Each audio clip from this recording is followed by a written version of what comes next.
여러분이 성경에 일관된 사상이 있습니다. 그 일관된 사상은 곧 사람이 하나님의 전이라는 거. 결국 우리들의 심령 속에 성령이 거하시면, 결국 우리들의 마음 속에 우리 주님이 거하시면 바로 우리 자신이 살아있는 성전 자체가 된다는 거예요. 이 말씀을 고린도전서 3장 16절에 바울이 명쾌히 말을 합니다.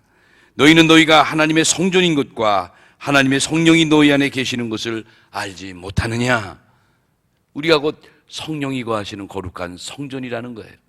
이 말씀이 고린도전서 6장 19절에도 말씀하고 있어요.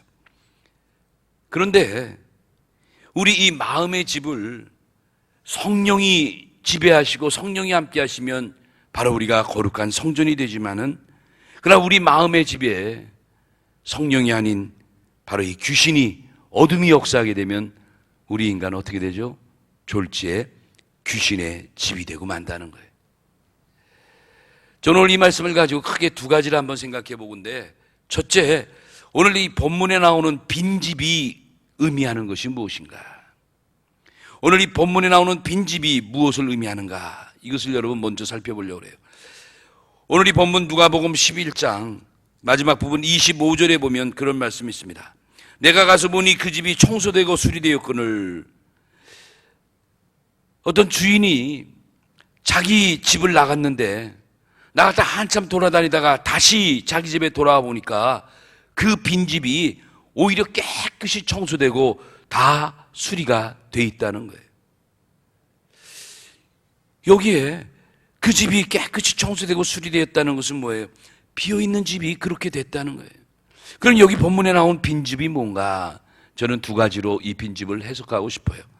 첫째는 비유니까, 이 비유의 말씀을 통해 우리 깨달을 수 있는 건 뭐냐? 이 빈집은 첫째, 사람의 심령을 뜻하는 것이다. 사람의 심령, 사람의 마음. 오늘 귀신이 보니까 물 없는 곳으로 다니며 쉬기를 구했는데 그가 쉴 곳을 찾지 못했어요. 귀신이 나와 이것저것 찾고 자기가 들어갈 곳을 찾았지만 찾지 못했다는 거예요. 그런데 보니까 오히려 깨끗이 청소된 빈집을 보고 너무 반가워했던 거예요. 그가 전에 있었던 곳인데 나왔더니 오히려 깨끗이 청소되고 이제 들어가기가 더 편하게 되어 있다는 거예요. 그래서 그는 너무 반가워해서 전보다도 더 악한 귀신 7을 데리고 합하여 8 귀신이 그 안에 들어가게 됐다는 거예요. 그러니 여러분 생각해 보세요. 이전보다 더 많은 귀신이 역사하니까 이 인생은 참으로 걷잡을 수 없는 비참한 형편이 된 것은 뻔한 거죠. 여러분 누가복음 8장 30절에 보면, 누가복음 8장 30절, 예수께서 내 이름이 무엇이냐 물은즉 마귀가 뭐라고 말합니까? 귀신이 나는 군대라. 이는 많은 귀신이 들렸습니다.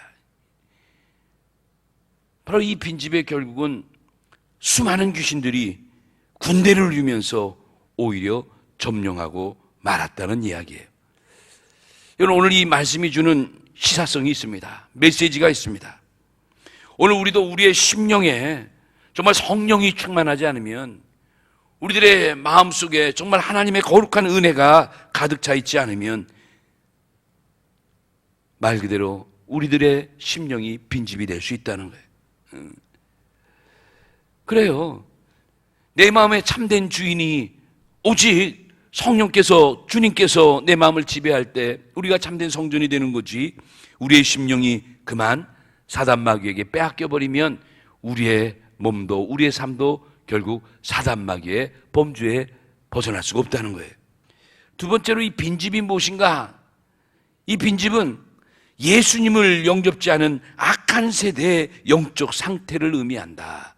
저는 이렇게 한번 정의하고 싶어요. 첫째는 그 빈집은 곧 사람의 심령을 의미하는데, 더 나아가서 두 번째로 이 빈집은 뭐냐? 결국 예수님을 영접지 않은 악한 세대의 영적 상태를 가리켜서 어떻게 보면 상징적으로 빈집이라, 이렇게 우리가 정의할 수가 있다는 거예요. 이제 오늘 이 본문을 더 자세히 이해하려면 오늘 이 본문으로 택한 누가복음 11장 이 14절에부터 우리가 그 내용을 자세히 살펴봐야 되는데, 본문 11장 14절에 보니까 14절에 이런 말씀이 있어요. 예수께서 한 말 못하게 하는 귀신을 쫓아내시니 귀신이 나가매 말 못하는 사람이 말하는지라. 오늘 이 본문 누가복음 11장 14절에서 26절까지의 말씀의 병행 구절이 마태복음 12장에도 있어요. 똑같은 기사가. 그런데 이 마태복음 12장 22절에 보면 여기 나온 이 불행한 자가 누가복음 11장에는 그저 말 못하는, 흔히 말하는 벙어리의 그 비참한 삶을 살아간 사람이었는데, 이 마태 12장 22절에 보니까 그는 말도 못할 뿐만 아니라 눈까지 볼 수 없는 장님이었어요. 그러니 여러분, 앞을 보지 못하죠. 말도 제대로 못하죠. 제대로 듣지도 못하죠. 그러니 여러분, 얼마나 비참한 인생이에요. 근데 어느 날 예수님이 그에게 다가가서 그에게 들린 악한 귀신들을 내어 쫓아주셨어요. 귀신이 쫓기자마자 이 사람에게 눈에 광명이 들어오고 귀가 열리기 시작하는 거예요. 얼마나 신기한 일이에요. 그 동네 모든 사람들이 이 사람이 이렇게 비참한 사람이고 그야말로 말도 못하고 눈까지 멀어버린 이런 정말 비참한 인생인 건데, 어느 날 그가 눈도 뜨고 말도 듣고 정상화돼 버린 거예요. 정상인이 돼 버린 거예요. 주변 사람들이 더 놀랍니다. 본인보다도 주변 사람이 더 놀라서 그들이 하는 말이 뭐라 그래요? 너를 낫게 한 자가 과연 누구냐? 그가 다윗의 자손이 아니냐? 난리가 났어요, 주변 사람들. 그런데 반대로 종교의 지도자리라고 하는 바리새인과 많은 사람들은, 많은 평민들은, 백성들은 신기해하면서 이걸 고쳐준 자가 과연 다윗의 자손 메시아냐? 이렇게 다들 놀래고 있는데, 반대로 그때 종교 지도자들은 이 사건을 보면서 하나같이 뭐라고 말합니까? 그것은 바로 바알세불의 힘에 의한 것이라고 그렇게 얘기해요. 여러분, 바알세불이 뭐예요? 바알세불은 원래 바알세붑이라는 단어에서 나오는데, 혹시 구약의 열왕기하 1장 2절 같은 데 보면 여기 바알세불이 나와요. 이 바알세불의 뜻이 뭐냐면 파리의 신, 쓰레기의 신, 이런 뜻이에요. 그러니까 이 바알세불은 다시 말하면 귀신의 왕이라 그 뜻이에요. 악한 귀신들 가운데 왕이에요. 예수님이 이 비참한 사람을 만나서 귀신을 쫓아내 주시고 말도 하게 하고 눈도 뜨게 하는 이 놀라운 생명의 역사를 일으켰는데, 이때 종교지도자들은 그것을 보면서 그것은 바알세불, 마귀의 힘을 입어서 그렇게 됐다는 거예요. 여러분, 이게 말이 돼요? 그러면서 그들은 당시에 예수님을 어떻게 평가했죠? 바로 예수님이 이 바알세불, 귀신의 왕의 영에 사로잡혀 마치 미친 자와 같은 자라, 잘못된 자라 그렇게 몰아붙였던 거예요. 그래서 그가 예수 그리스도의 덕분으로 이러한 놀라운 새 생명을 찾았지만 많은 사람들이 이렇게 오해를 하고 있었던 거예요. 여러분, 이 누가복음 11장 이 비유에 대해서 그 배경을 보면 마침내 예수님이 여자의 후손으로 이스라엘 백성의 메시아로 오셨어요. 그런데 많은 사람들이 그 예수님을 알아보지 못하고 오히려 사단의 왕이라, 바알세불이라 라고 몰아붙였어요. 요한복음 1장 11절 말씀대로 우리의 구주께서 자기 땅에 오셨는데 그들이 영접지 아니하고 그 메시아를 결국 내몰아 쳐버린 거예요. 오늘 이 비유 가운데 제일 마지막이 굉장히 의미 있는 말씀을 하시면서 이 비유를 마칩니다. 26절에 예수님이 이런 말씀하셨어요. 이에 가서 저보다 더 악한 귀신 7을 데려 들어가서 거하니 그 사람의 나중 형편이 전보다 더 심하게 되느니라. 이 말씀, 그 사람의 나중 형편이 전보다 더 심하게 된다. 전보다 더 많은 군대의 귀신을 가리고 들어갔으니까 그 사람의 삶이 이전보다 나중이 얼마나 더 비참해지겠느냐, 그 뜻이에요. 여러분, 그렇습니다. 오늘 이 본문의 비유를 통해서 중대한 메시지가 있어요. 중대한 하나님의 교훈이 있어요. 결국 예수님 덕분에 이 귀신으로부터 해방된 이 사람이 그 후에 만난 바리새인들과의 대화를 통해서 당시 유대인들이 당시 종교 지도자들이 어떠한 영적인 상태를 가지고 있는가를 예수님은 우리에게 일깨워 주신 비유인 거예요. 그래서 예수님은 이 비유 끝에 마태복음 12장 45절에 보면요, 이 악한 세대가 또한 이렇게 되리라. 여러분, 마지막 시대가 이렇게 사단 마귀가 총집합해서 오히려 모든 사람의 심령 속에서 정말 마지막 최악의 발악을 하는 이러한 때가 있을 것을 예수님 벌써 예견하고 계신 거예요. 여러분, 이런 면에서 영적인 빈집은 참으로 위험한 거예요. 여러분, 마태 12장에 보면, 마태 12장 41절에서 42절에 보니까 심판의 때에 이런 일이 있대요. 저 옛날 요나 시대에 니느웨 사람들이 일어나서 이 세대 우리들을 정죄한다는 거예요. 저 옛날 요나 시대에 니느웨 사람들이 일어나서 많은 사람들을 정죄한대요. 왜요? 그 이유를 물으니까 요나보다 더 큰 이가 오셨는데도 그들이 회개하지 않았기 때문에. 이제 오시라한 메시아가 이 땅에 오셨는데, 그 구주가 되신 예수님이 오셨는데도 불구하고 그를 맞이하지 못하는 그 모습을 보면서 오히려 과거에 있는 니느웨 사람들이, 이방 사람들이 오히려 그 세대를 정죄한다는 거예요. 여러분, 무슨 말씀인지 의미를 깨달으시겠죠? 또 이런 말씀을 하셨어요. 솔로몬의 지혜를 보기 위해서 남방에서 올라왔던 스바 여왕이 이 세대 사람들을 정죄한대요. 여러분, 솔로몬이 언제 때 사람이에요? 저 옛날 그 솔로몬의 지혜를 위해서 이방의 나라의 왕이었던 스바 여왕이 와서 오늘 이 시대를 정죄한대. 그 이유가 뭔가? 오히려 솔로몬 때보다도 그렇죠, 더 정확한 우리 주님이, 더 지혜로운 이가 여기 오셨는데 그 지혜를 옳다는 자가 없기 때문에 오히려 더 정죄함을 받는다는 거예요. 여러분, 오늘 이 비유의 가장 큰 목적이 뭐냐면, 우리 주님은 예수님 당시에 참으로 많은 종교 지도자들, 바리새인과 서기관과 사두개인들, 바로 그들의 잘못된 신앙을 지금 고발하는 거예요. 예수님 당시에 수많은 잘못된 이스라엘 백성들의 믿음을 지금 주님께서 지적하시는 거예요. 예수님 당시에 많은 믿는 사람들과 대개의 이스라엘 백성들은 어떻게 하죠? 그저 율법주의에, 형식주의에, 외식주의에 빠져들어갔던 거예요. 겉으로는 그럴싸하면서 가장 잘 믿는 것처럼 살아가지만은, 그런데 사실은 주님 보실 때 너무나도 그들의 신앙이 형편없었던 거예요. 그저 입으로만 주여 주여 하고 율법을 그저 달달 외우기만 했지, 그들의 삶 속에는 참으로 경건의 능력이 나타나지 않았던 거예요. 그러니까 그들이 그들 땅에 오신 메시아 예수님을 보고도, 예수님의 말씀을 들어도, 예수님의 그 메시아의 모든 사역을 목격하고도 조금도 마음이 열리지 않았던 거예요. 왜 그랬을까요? 병들었기 때문에 그래요. 여러분, 마태 23장 27절 보면 주님이 이러한 이스라엘의 지도자들을 책망합니다. 화 있을진저 외식하는 서기관들과 바리새인들이여, 회칠한 무덤 같으니 겉으로는 아름답게 보이나 그 안에는 죽은 사람의 뼈와 모든 더러운 것이 가득하도다.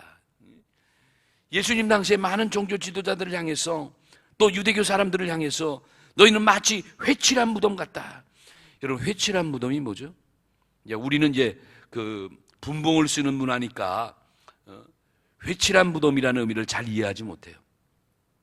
이스라엘 나라의 장례 문화는 주로 평토장이니까 대개는 산이나 또 이런 깊은 골짜기에 동굴 속에 이렇게 시신을 모시는, 그들은 뭐 평지가 많이 없고 또 지진도 나고 하니까 당연히 평토장을 쓰기가 힘들었어요. 그런데 그들이 회칠한 무덤이 뭐예요?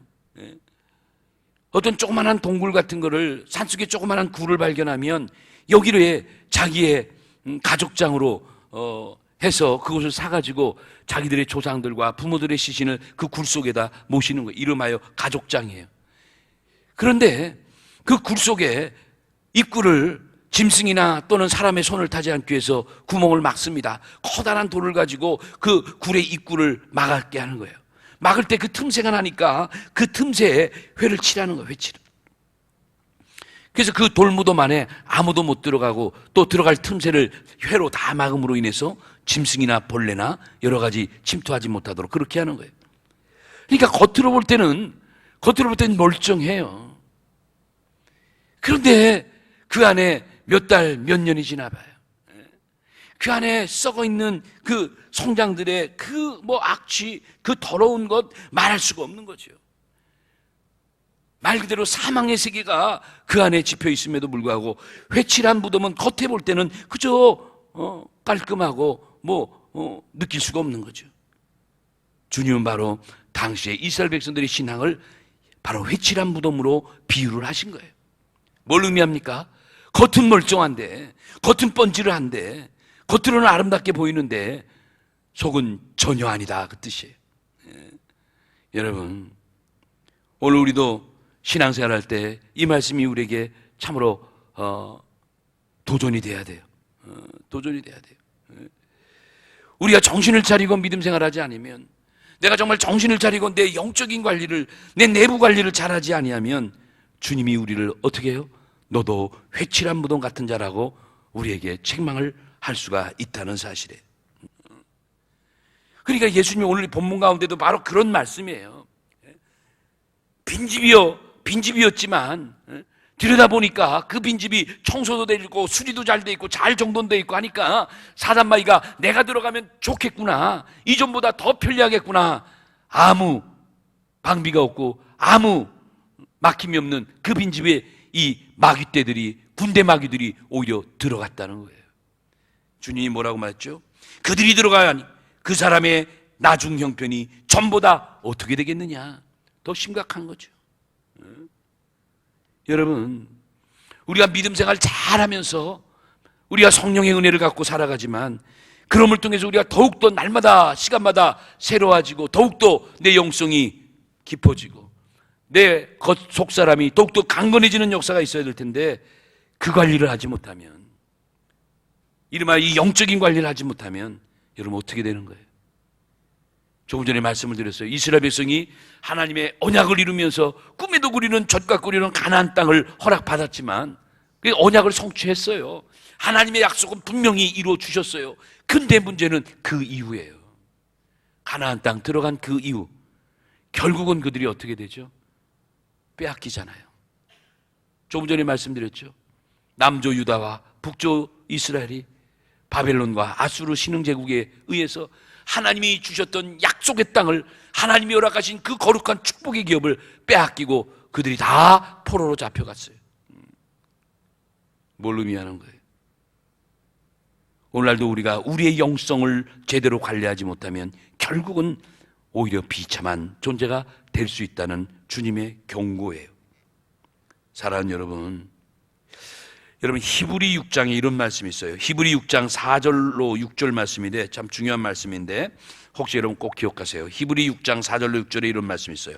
한번 빛을 받고 하늘의 은사를 맛보고 성령에 참여한 바 되고 하나님의 선한 말씀과 내세의 능력을 맛보고도 타락하는 자들은 다시 새롭게 하여 회개할 수 없다는 거예요.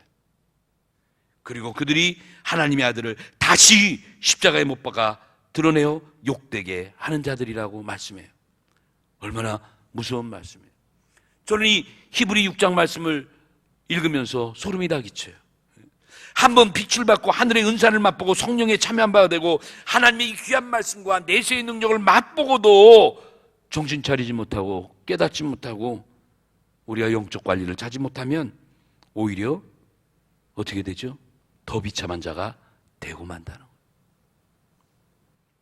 나중 형편이 전보다 더 심하게 되는 자가 된다는 거예요. 여러분 이 말씀을 명심하시기 바라요. 두 번째 큰 대지인데 우리는 이 빈집을 어떻게 해야 되는가? 바로 이 말씀이에요. 두 번째, 우리는 오직 예수님으로 충만해야 될 줄로 믿습니다. 우리의 빈집을 우리는 오직 예수로 충만하게 채워야 된다는 거예요. 여러분, 우리 성도들의 마음의 새 주인이, 그리고 영원한 주인은 오직 예수님뿐인 줄로 믿습니다. 그래서 우리는 성령의 사람이 되어야 되는 거예요. 그리스도의 사람이 되어야 되는 거예요. 그리스도의 영이었으면 그리스도의 사람이 아닌 거예요. 우리 심령 안에는, 우리 심령 속에는 반드시 우리의 심령을 거룩하게 지켜야 될 주인이 자리 잡고 있어야 되는 거예요. 그 주인이 강력하게 우리의 마음을 지배할 때 우리들의 마음속에 어둠이 와서 만지지도 못하게 되는 거예요. 바울이 에베소서 3장 18절로 19절, 에베소서 3장 18절 19절에 이런 말씀합니다. 능히 모든 성도와 함께 지식에 넘치는 그리스도의 사랑을 알고 그 너비와 길이와 높이와 깊이가 어떠함을 깨달아 하나님의 모든 충만하신 것으로 너희에게 충만하게 하시기를 구하노라. 우리들의 심령 속에 그리스도의 사랑을 충만히 깨달아서 하나님의 놀라운 그 뜻이 우리 안에 충만하게 임하는 이러한 자가 되기를 원한다고 바울은 에베소 교회를 그렇게 축복해 주는 거예요. 여러분, 오늘 우리가 귀한 이 말씀을 가지고 오늘 우리들의 삶을 다시 한번 돌이켜 보면서 혹시 우리들의 삶에 우리가 알게 모르게 더러운 귀신을 용납하는 그러한 장소로, 그러한 기회로 우리가 무관하고 살아가고 있지 않았나 생각해 봐야 되는 거예요. 그래서 바울은 에베소 4장 27절에 다시 이런 말씀합니다. 너희는 마귀에게 틈도 주지 마라. 마귀에게 틈을 주지 말라는 거예요. 왜 그랬을까요? 여러분, 틈이 무서운 거예요. 우리 옛말에 바늘구멍에 황소바람 들어온다는 옛말이 있어요. 여러분, 그 격언이 참 의미 있어요. 정말 바람이 모지게 부는 추운 겨울에 여러분, 조그마한 문을 열어놔도 그 틈 사이로 얼마나 모진 세찬 바람이 들어옵니까? 여러분, 이제 여름철이니까 장마, 이제 좀 있으면 태풍도 막 올 거예요. 휘몰아치는 태풍이 오고 집이 다 흔들거리고 온 천하가 두려움에 떨고 있는데 그때 문 한쪽이 조금 열려 있어 봐요. 그 바늘구멍만한 그 바람을 통해서 온 집안이 다 뒤집어지는 거예요. 똑같아요. 영적인 세계도. 그러니까 여러분, 하나님이 노아에게 노아 방주를 명하시고 홍수를 피해서 구원받게 하시려고 해서 노아의 그 방주에 식양을 대주시고 하나님 명령하시잖아요. 그때 하나님께서 노아에게 그 방주를 질 때 뭐라고 그랬어요? 잣나무로 방주를 짓고 나서 반드시 방주의 안팎으로 뭘 칠하라고 그랬어요? 역청을 칠하라고 그랬어요. 안팎으로. 역청이 뭡니까? 지금 저 아스팔트 같이 끈끈한 송진으로 만든 송진과 같은 그런 건데 그걸 갖다가 그 냄새나고 그 찐득찐득한 걸 가지고 방주의 안팎을 힘들고 어려도 다 발라놓으라는 판단. 왜 그랬을까? 틈새에 세상에 더러운 물이 들어오지 않도록, 방주 안에 홍수의 더러운 물이 들어오지 않도록 하나님이 미리 내다보시면서 노아에게 그렇게 말씀한 거예요. 여러분, 이 말씀이 창세기 6장 14절 말씀에 나와요. 역청을 그 안팎으로 가득가득 채우라는 거예요. 오늘 신령한 역청이 뭘까? 나 하나가, 우리 교회가 신령한 방주라고 하는데 정말 내가 거룩한 방주가 되기 위해서 안팎으로 우리가 칠해야 될 것이 뭔가 말이죠. 우리가 칠해야 될, 우리가 준비해야 될 영적인 역청이 있는 거예요. 여러분, 바로 그 역청이 뭐예요? 말씀과 기도로, 성령의 능력으로 우리가 우리를 지키고 우리를 무장해야 될 줄로 믿습니다. 이 무더운 여름철에 오늘 이 말씀 가지고 우리가 우리의 영적 관리를 잘못하면 귀신이 틈탄다. 오싹합니까? 오늘 이 귀한 말씀들을 기억하면서 이 무더위도 잘 이겨나가는 승리의 성도들이 다 되시기를 예수님의 이름으로 축원합니다. 같이 기도합시다.